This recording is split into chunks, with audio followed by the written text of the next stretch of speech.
Į medžioklę tykojant Kauno rajono Karališkose medžioklės plotuose atvyko pulkas moterų iš įvairių Lietuvos kampelių. Apsirėdę medžioklės aprangomis, ant pečių nešinos ginklais su šypsena veide ir vyriškos kompanijos apsuptyje linksmai aptarinėjo būsimos medžioklės strategiją ir ne tik. Kaip ir kiekviename medžiotojų būrelyje, taip ir šiame medžioklės vadovas, atlikęs instruktažą, patvirauja mums apie dailiosios lyties atstoves medžioklėje.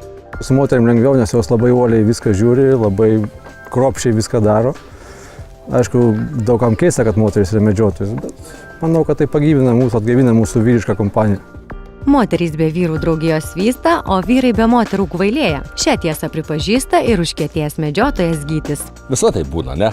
Jeigu susirinka vyrų kompanija, tai ką daro? Tai blevizgoja, apšneka tas pačias moteris, dar kažkokie anekdotai tokie, šiokie ir adokie, ne? Prie moterų taip, ne.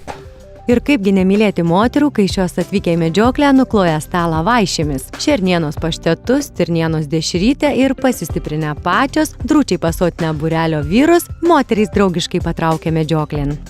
Žygiuojame prie pirmojo medžioklės bokštelio, apžiūrime žvėrių šėryklą ir teiraujamės apie laimikio dalybas. Tas, kuris sumedžiojo žvėrį, jam yra galva, kepenys, širdis ten, tie tokie. O visą kitą mes dalinamės po lygiai. Yra žmonės, kurie vieni lupa, kiti vidurius išverčia. Aš dalinu, pjaustom mėsą, pasidalinam tvarkingai. Moterys draugiškos, todėl medžioklės trofėjais viena prieš kitą nesipuikuoja. Mat ne visoms tai svarbiausia. Štai medžiotoja Kristina paklausta apie didžiausią laimikį atsako atvirai. Gerai praleistas laikas miške. Teoriškai 6, praktiškai 2 metus medžioklę praktikuojanti Kristina tvirtina, kad buvimas gamtoje, puikiai bendraminčių kompanija, didžiausia motyvacija laisvalaikiai leisti miške. Tiesa, kad jaustumėsi gerai, svarbu tinkamai apsirengti. Žinote, yra toks posakis, nėra blogo oro, yra bloga apranga. Tai medžioklė, kaip žinote, jinai vyksta bet kokiu oru. Gali lyti, gali snigti, gali būti -20 laipsnių šalčio. Tai vat, sakykime, apranga priklausomai, sakykime, jeigu lyja lietus, jinai turi būti neperliejama, membrana yra skirta tam, kad apranga neprašlaptų, jinai išgarina drėgmę, neleidžia prakaitui kauptis. Tai sakykime, visa apranga kaip ir kelnės, striukė, po apačia, jeigu vėsiau jau dedamės apatinius rūbus.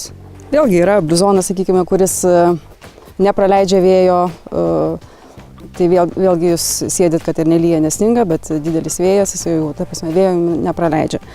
Taip pat batai turi būti irgi su membrana, kuri nepraleidžia vandens, batai išlieka sausi.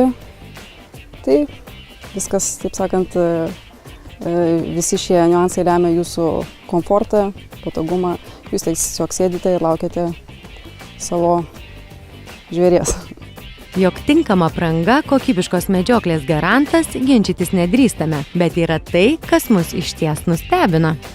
Taip, yra netgi kelnaitės apatinės, būtent skirtas medžiokliai ir vėlgi jos yra su membrana. Ta prasme, jūs sėdite ant suoliuko, kuris galbūt yra drėgnas arba galbūt šaltas, tai ir padeda jums sėdėti šiltai ir nesušlapti.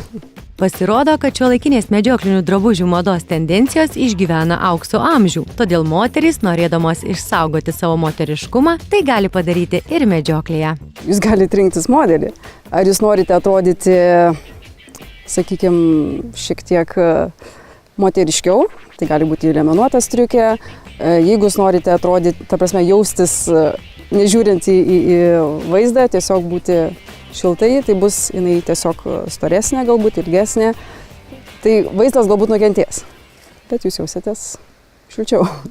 Jei kada sutiksite medžiotoją, niekada nelinkėkite jam ar jai sėkmės medžioklėje. Galite stipriai užrūstinti. Mat šis mandagumas pagal medžiotojų prietarus neša nelaimę. Todėl jei norite išties palinkėti jiems sėkmės, sakykite: Nei plauko, nei tauko.